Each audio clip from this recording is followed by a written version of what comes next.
Hey everyone, right back at you here on the Archangel 15. Thanks for taking the time to stop in as always. I have a book review for you today. For those of you who are interested in the occult and all things divine like myself, I bring you Aleister Crowley's Theory in Magic and Practice. This is actually now officially my second favorite book of all time, next to The Body Electric, which I've talked about innumerable times. Not going to go into that anymore. But this book has profoundly changed my life in many ways. Aleister Crowley, the whole persona of him is very, very interesting. Probably, I think you could argue to say that he was probably one of the most intriguing figures of all time, right up there with Rasputin and others. And I really feel a divine connection to him. Given my channel, the name is Archangel 15. He talks avidly in this book about the Archangel, or calling on the Archangel, and this and that, so forth. I'm going to get into a lot of stuff here. Some of it pertains to me, and a lot of it pertains to the actual book. I'm going to try to expedite this. I have a lot of stuff to cover. I'm hoping I can fit it in one presentation. If not, then I'll have to break it into two. I've actually had people from NASA like kind of talk to me, like almost like this is like starting to get into like a gray area of like, I guess, sorcery, black magic. If you know American history, you know about the Salem witch trials. This stuff is actually real. There really are occultic people who have the ability to connect with divine spirits and, I guess, create esoteric phenomenon as a result, of this divine connection. Maybe some of them came from reptilian bloodlines. Maybe some of them were near-death experiencers. Yeah, maybe some of them, who knows? Just occultists at heart. And he gets a bad name. They call him the most wickedest man of all time. I really don't. I'm sure there was some truth to that, but I would go as far to say that he was the greatest Bible scholar of all time. So it is said that he actually knew the entire Bible by heart. It was almost like he wanted to be sent to hell to be like a torturer in hell or something like that. Or like that's what I feel. Like it was like he knew that he had a bigger place, or like he was an archangel. Like I really would go as far to say that I really believe that Aleister Crowley was a modern day angel. I really believe that they probably poisoned him. There's a famous song, Ozzy Osbourne, Mr. Crowley, what they've done in your head or whatever. And as I read this book in my room, I have my candle with my luminary with Christ on it. It flickers wildly, like insane. Like I'll come to a certain point, like of something of pertinent substance, and it'll just start flickering like crazy. Like that's how like deep this is. And I was already one hell of a magician before reading this. I mean, you've seen past presentations, and this just only like quantified my abilities, and it's taken me to another level. And again, like I said, he called like constant. I'm gonna read some stuff from his book, and a lot of the stuff I'm gonna cover is not going to be in sequential order, kind of just at random here. I could never, ever, ever cover the full scope of this in one presentation, so I'm just gonna try to hit on the highlights of stuff that I like, and. So, like he says, the obstinacy of a spirit for the inertia of a talisman usually implies a defect in invocation. The spirit cannot resist, even for a moment, the constraint of his intelligence when the intelligence is working in accordance with the will of the archangel, the angel archangel. And his writing and his mind was on a whole other level. It's very, very self-evident that he was very divinely inspired. His work laid the groundwork for many other occultists. One in particular is Anton Lavey, who formed the COS, Church of Satan. Like I thought, like, oh man, I can't go there. As a Christian, it's not good. I'm gonna go to hell or whatever. And like I started actually looking at and reading, like listening to some of his presentations when he was alive, and he was right on the money. I mean, like I really believe he almost was a Christian, and like he got despised at like the negligence of modern Christianity, and it's even deeper than that, folks. Like he talks about how like with occultism, the average person can become a big fish like fast, and it's absolutely true. And like this is like the whole basis of Crowley's book, and just embrace that the average person can become a big fish with occultism. And he also gets deep into Kabbalic teachings, which is like he gets into Judaism and just ancient texts as well. He touches into a lot of things. I really almost believe he was a Buddhist at heart. He talks about the Samadhi, and I really believe to unlock this highest level of occult knowledge, you almost have to be a Buddhist. Like I've almost taken myself there. You have to almost just like want nothing out of like anything, like release yourself from all inhibitions and like humanly dimensional desires, and understand like the bigger purpose of our spirit, that transcends constantly. I did okay. So like I want to kind of break this into a little timeline here. Like this is where it gets really cool. Like this is like groundbreaking, revolutionary stuff, like in the history of like a lot of things here. So just stay with me. I decided to make a list of books for my librarian to look for in the interlibrary loan system. I used to buy these books, but to be honest with you, if I'm able to get them for free from the library, I'd rather do that. They don't have them, more than likely in your library. The librarian was kind enough. Her name is Janice. She went through the interlibrary loan system and like found them from all over the country. This one here was from actually Gettysburg, Pennsylvania. So the first book I got was Theory in Magic and Practice, or Magic in Theory and Practice, and the rest is history. I started, as you know, I've talked about my work with the Russians in the past and the counterintelligence, and I a couple weeks ago decided to take a trip to the main line. Like I have reason to believe that like they're suppressing a lot of the truth about what's really going on in the news and just everything else. I was just curious. Go to a very upscale area like mainline. Outside suburbs of Philadelphia, Villanova, Radnor, and see what's going on there. What's the vibe and everything. And also I, remote view the underground, deep underground military bases, secret locations. I pass this information all along. So I get to Villanova University, walking down right down 30, right by the main cathedral there, and I see this cloud formation. And I want to start off by saying as well that the ELFs, the ELF frequencies there are actually like much less. I mean, you can feel it drop off as soon as you get on campus. It completely just drops off altogether. And so I'm walking down the street and I see this formation in the sky, and you can see it here. It looks like a knife, and like I'll try to. Sorry for the poor picture quality. There's actually like something that juts off to the bottom corner of it, and like a knife. Like I'm thinking numerous things. And the book talks about a dagger at the altar and weapons at the altar and this and that. Immediately came to mind is this knife, this really nice knife that my father gave me many years ago for Christmas. It looks exactly like the same thing. But like a couple things, like I always say with you want to know why I use a knife? Like the Heath Ledger Batman, and it's like he says because guns are too quick. It's almost like my ability to control the ionosphere is like the most valuable thing I have working against this country.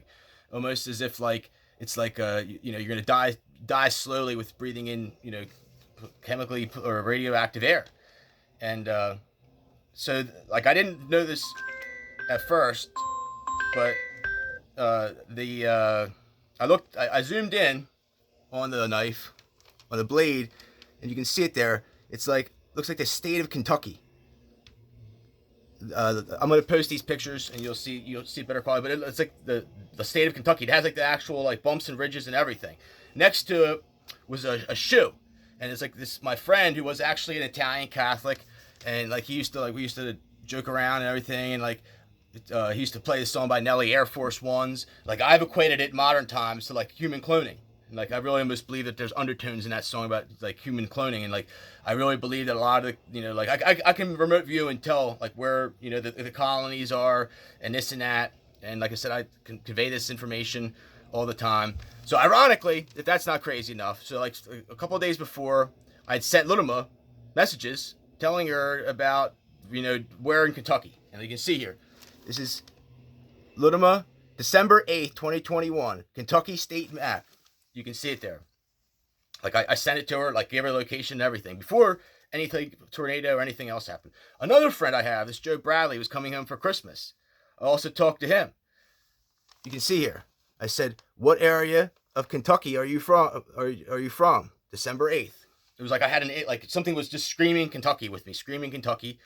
So you can see on the blade there, and like I said, here's a picture of the state, and like the one spot where it's like pointing to is like where the knife blade juts out. It was like the lower corner, and like you may or may not know this, but like that area of Missouri all the way into the Ozark Mountains, massive, massive, massive underground Air Force base there.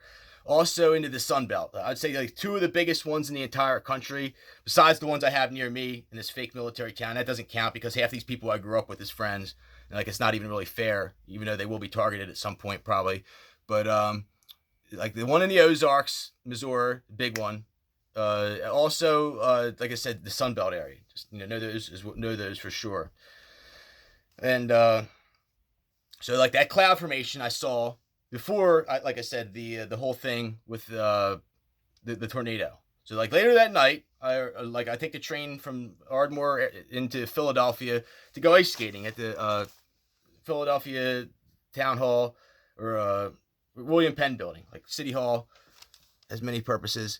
You can see it there. Really cool. They have rink outside. Really amazing energy in Philadelphia. If you've never been to Philadelphia, one of the best energies. Not the greatest energy, but a very, very good energy. I think it like goes back to like ley lines and earth energies with freedom.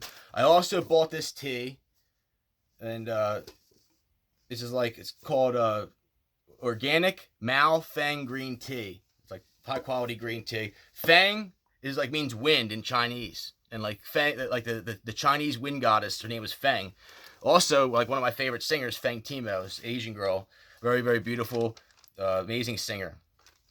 So backing it up before that, like I talk about my cloud formations all the time on here, and like they started to evolve and get even deeper and deeper. For this, they started to chemtrail me more and more, and it's really, really sad. But like a few weeks before, I was in D.C. area with my sisters, Alexandria, Virginia, and I saw this one of the coolest ones. It's backwards. It's a dragon, looks like. And it's like pouring a teapot. You can see the handle, and it's either like oil or a teapot. You can see it there. And I have all these posted in my abilities to control the ionosphere and manifest cloud formations. I'm going to start a separate like blog just to post my pictures of my formations because I ran out of room in the other one. And so I saw that one the one night, and I'm going to like a couple of days before that, I went to get my Russian visa. Like they did not want to give me the Russian visa. Like I had to go like 4 times, and like I actually used my psychic alchemy abilities before I went the last time, and like actually contacted the Russians because I already knew what they were going to try to deny me for, and the Russians were right there waiting to get like fix it for me. And like it's really hard. You have to like get an appointment and like go there, and it's like a mess. So as I'm walking up the hill, there's like several, like 25 things of matrices that come together with this. I've talked about Mary Catherine Mahoney. She was shot, ravagely shot, right around the same time Monica Lewinsky. She was an intern. Nobody talks about her like they do Lewinsky. But this Wisconsin Avenue, walk near the Russian embassy. And like I see this cloud formation here of a heart. It looks way cooler than it does here, but like this was walking up to it. It was like a sign. Like I love, like I just like the sign when I'm walking up to the embassy. Like my love of Russia. And anyhow, so I go up to the like I said, I go to Philadelphia ice skating, and the next day, I go there, and there's like just to screw with me. There's a whole bunch of clones with Italians, and like my message to the Italians. I'm sure there's good ones. I'm sure there's bad ones. But if you're such an amazing race and culture, why do you need to steal other people's women? Like, why, aren't your women beautiful enough? Aren't your women smart enough? Why do you need, Ukrainians and Russians? Just like, please answer me. So if you back this up as well, also, I did a presentation a while ago to the, it's called The Perfect Storm. It was like right after the major storms in the Northeast where we had tornadoes here, and like I was doing some domages and alchemy then, almost like classified as witchcraft. Eventually they're probably going to come and like take me out back of my house and burn me at the stake like they did at Salem. But like I really believe that I have a lot more power than they want to admit. And I'm going to take this, like I said, with me out of this country. And it's like this, like for whatever reason, they decided to throw the most beautiful gift that, God gave them. One of the most beautiful gifts that God gave them away, is beyond me. They get what they deserve at this point. Nobody's going to miss them. Here's another cool formation as well. This is the U.S. Capitol. Looking at the U.S. Capitol, and there's a dragon. You can see the Capitol is right there, and it's like a dragon. It looks actually up. Again, I'll post these, and there's thousands. For every one I'm showing you, there's thousands and thousands. Some of them I can't take pictures of. Some of them I don't have time to show you here, but you get the point. So like a day after like this happened, I actually issued an ultimatum to the United States Air Force. And like, you can believe this or not believe this, I really don't care. If you don't like it, stop watching. But I actually have the ability to give direct orders to the Russian military. And like, I've earned this, like from like my work that I've done, putting my life on the line with very little money and resources. The information I provided them is like gold, absolutely gold. And like, I can give direct orders to them, and I can also speak on their behalf. And like I said, like, I would send this, and like most people, if they try this, people would show up at their house ready to take them to a crazy home or something.